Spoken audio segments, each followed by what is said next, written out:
من ساعة ما اتجوزت وأنا شايفة جوزي مرتبط جدا بأخوه. دي حاجة عادية طبعا وحاجة كويسة إن الاتنين الإخوات بيبقوا كويسين ومرتبطين ببعض. حتى في الشغل كانوا شركة في الشغل، كنت برضه أقول عادي، مع إني كان نفسي يبقى جوزي منفصل لوحده، مع إني يعني كنت شايفة إن أخو جوزي كان مطلق كذا مرة، معرفش إيه السبب. دي حاجة عادية برضه إن الواحد يتجوز، بس يعني مرتين تلاتة كده غريبة. كنت عايشة في وسطهم، يعني أخو جوزي كان ساكن في نفس البيت اللي إحنا ساكنين فيه، وكل شوية رايحين جايين مع بعض، لدرجة إن جوزي دايما يعزمه عندنا. عادي برضو، كل ده عادي، بس دايما الواحدة كده بتقعد تحس إن في حاجة مش طبيعية. إيه هي؟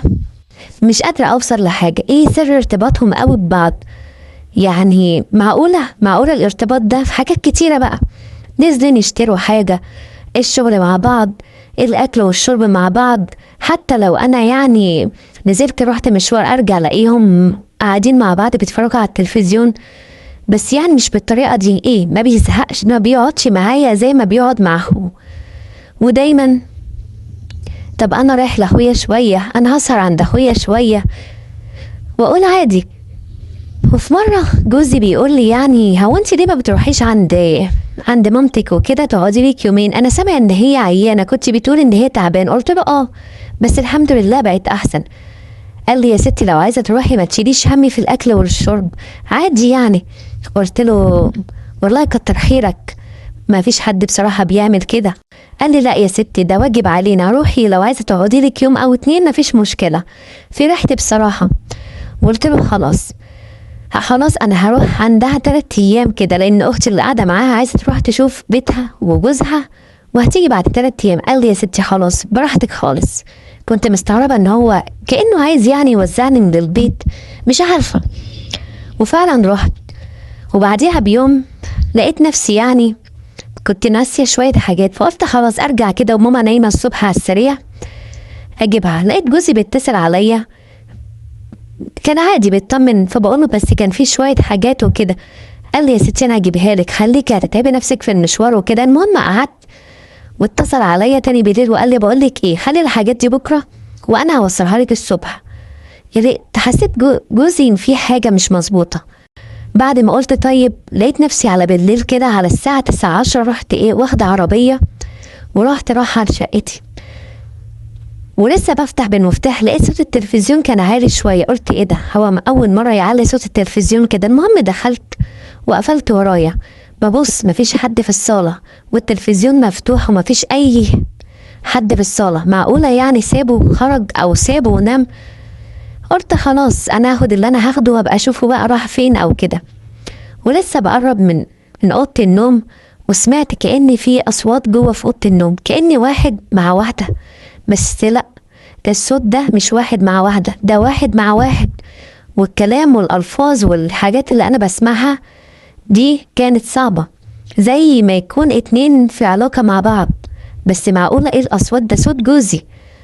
وقفت اتسمرت في مكاني، ايه اللي بيحصل؟ وفي شقتي وفي أوضة نومي.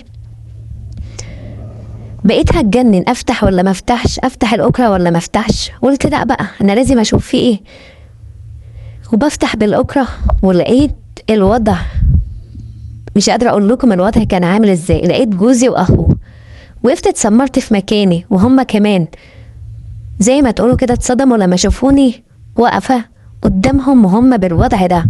وضع مش عارفة احكيه ولا اقول ايه، وضع مفيش زوج وزوجة حتى يعملوه. طب اخ واخوه، معقولة؟ ولقيت فجأة حاجة بتضربني فوق دماغي، او حاجة يعني هبدتني فوق دماغي. ما دريتش بالدنيا بعدها، ما دريتش الا بعدها بفترة وانا نايمة على السرير وما فيش اي حاجة عليا. ولقيت الاتنين واقفين بيقولوا لي الحمد لله على السلامة. شفتي ايه بقى؟ بقيت عبال طبعا ما استوعبت الموقف وكده، مش عارفة انطق ولا عارفة اقول. كل اللي انا فاكراه اللي انا شفته والهبدة اللي كانت جامدة على دماغي.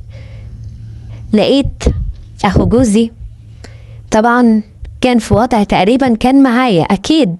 ولقيت بعدها لانه طبعا كان هو الوحيد وجوزي كان لابس من غير هدوم.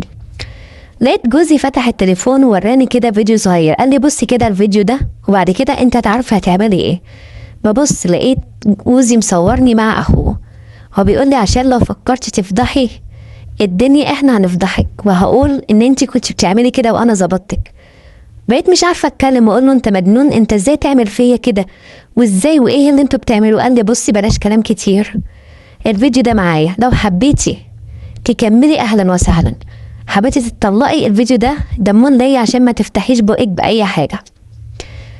بقيت عارفه او مش عارفه اعمل ايه ولا اتصرف ازاي. قمت ولبست وجريت زي المجنونه على بيت اهلي. طبعا مش قادره اقول لكم اعمل ايه ولا اروح فين ولا اجي منين. طبعا انا كان ساعتها معايا في الوقت ده طفل صغير، وطلبت الطلاق من غير اسباب، هو زي ما تقولوا ما صدق وطلقني.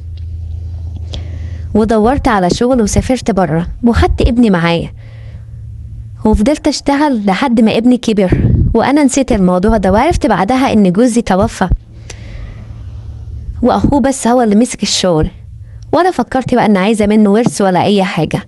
ونزلت تاني من السفر اللي انا كنت مسافراه، ونزلت تاني ولقيت ابني بعد ما كبر واعتمد على نفسه بقى راجل، جاي بيقول لي ان في بنت زي القمر وبيحبها وعايز يتجوزها. قلت له طبعا نروح نخطبها لك على طول، ادم كويسه وبنت حلال وبنت ناس. قال لي طبعا بنت ناس وناس كويسين جدا والبنت كويسه ومتعلمه. قلت له ما فيش اي مشكله. وفعلا خد ميعاد من اهلها ورحت معاه في اليوم ده عشان نخطب البنت اللي هو بيحبها. ودخلت طبعا بعد ما دخلت البنت جت سلمت عليا، هي اللي كانت لسه موجودة واهلها يعني كانت بتقول جايين اهو، يعني كانوا في الأوضة وكده بيجهزوا، وهي اللي جت في الأول بنت زي القمر. وبص أول حد فتح الباب وكانت المفاجأة طلع أخو جوزي اللي أنا هربانة منه، هو وأخوه من اللي كانوا عملوه واللي عملوا معايا، والفيديو اللي مش قادرة أنساه أبدا اللي صورهولي وأنا معاه. طبعا هو سكت، والصمت أو السكوت فضلنا فترة مش عارفين نتكلم.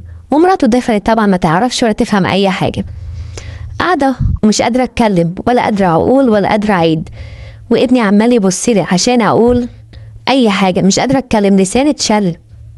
كل اللي أنا هربانة منه رجع قدامي بالذاكرة، هو اللي قدرت أقوله بس إن أنا هنجيلكم مرة تانية، بس إيه اسمحوا لي أمشي لأن أنا يعني دايخة شوية. ابني قام ورايا وكان هيتجنن، وطول ما احنا ماشيين بالعربية كان هيتجنن من موقفي. ايه اللي انت عملتيه ده وليه ما اتكلمتيش؟ وانا لساني مش قادر ينطق ويقول على المصيبة اللي انا شفتها من ابوه من عمه. ومش عارفة من وقتها ابني تعبان نفسيا وعايزني اخطب له البنت دي، وانا مش قادرة اطلع فيها غلطة. طبعا صعب قوي ان اقول له ان ده عمه، او يعني ده اللي عمل معايا كده، او حاجات كتيرة ما مش عارفة اعمل ايه ولا اتصرف ازاي.